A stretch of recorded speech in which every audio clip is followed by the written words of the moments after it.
তো হ্যালো বন্ধুরা, তোমরা সবাই কেমন আছো? তো আজকের দিনটা ছিল সপ্তমী। আর সপ্তমীর দিনে দেখো আমরা কোথায় কোথায় ঘুরলাম, কি কি করলাম। তো দেখার জন্য পুরো ভিডিওটা লাস্ট অবধি দেখো। হ্যালো বন্ধুরা, আজকে হচ্ছে সপ্তমী। আর আজকে আমি আর আমার এক বন্ধু মিলে বেরিয়ে পড়লাম কলকাতায় ঠাকুর দেখতে। তো আমরা চলে এলাম মেট্রোর সামনে। আর মেট্রোর সামনে এসে দেখি আমার কোম্পানির একটা ব্যানার মেট্রোর সামনে লাগানো ছিল, সেটা দেখে খুবই ভালো লাগলো। তারপর সোজা চলে গেলাম ভেতরে। ভেতরে চলে এসে দেখি মেট্রো চলে এসেছি, মেট্রোতে উঠে পড়লাম।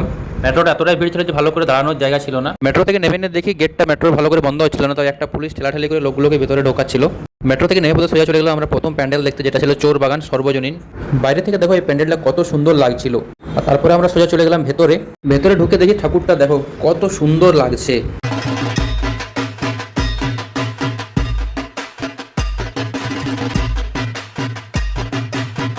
আর এখানে প্যান্ডেলের ভেতরের থিমটা দেখো কত সুন্দর বানিয়েছে। তো ওখান থেকে আমরা বেরিয়ে পড়লাম, আমার পাশেই ছিল মেন রোড। তো সোজা চলে গেলাম মেন রোডে। তো এখান থেকে আমাদের যাওয়া ছিল আহিরিতলা যুবক সংঘ, যেটা এখানকার কাছাকাছি ছিল। তো আমরা হেঁটে হেঁটে চলে গেলাম ওখানে আহিরিতলাতে। তো ওখানে পৌঁছে নিয়ে দেখি ওখানে অনেক ভিড় ছিল, কিন্তু আমাদের কাছে ছিল ভিআইপি পাস, যেটা TV9 বাংলা থেকে আমাকে দেওয়া হয়েছিল। তো ওটা নিয়ে আমরা চলে গেলাম ভিআইপি লাইনে। আর খুব তাড়াতাড়ি প্যান্ডেলের মধ্যে ঢুকে পড়লাম। তো এই প্যান্ডেলটা দেখো কত কালারফুল, কত সুন্দর লাগছে দেখতে প্যান্ডেলটাকে।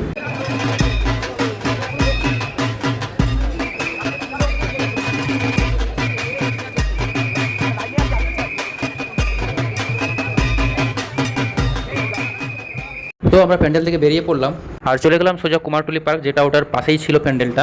এই প্যান্ডেলটা খুব সুন্দর বানিয়েছিল। চলো দেখাই তোমাদের একবার বাইরের লুকটা।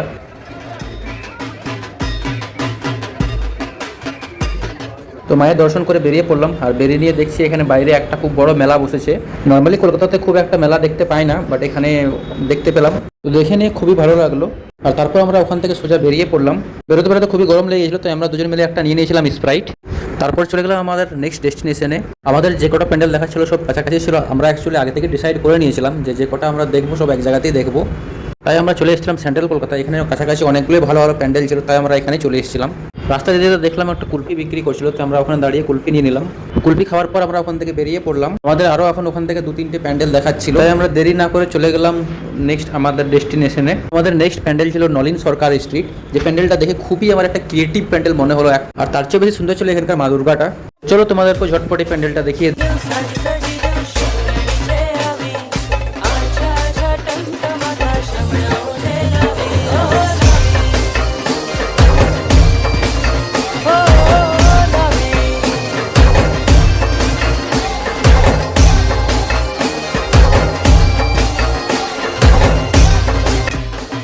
তো এই প্যান্ডেলটা দেখে কেমন মনে হলো কমেন্ট করে জানাও।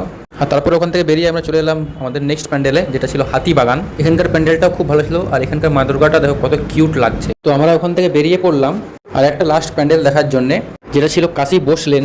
এখানেও প্রায় অনেক ভিড় ছিল, মোটামুটি 15-20 মিনিট পর ভিতরে ঢুকতে পেরেছি। এখানে ঢুকে নিয়ে দেখি কত সুন্দর একটা থিম বানিয়েছে আর একটা লাইভ পারফরমেন্স হচ্ছে। তো দেখো তোমরা।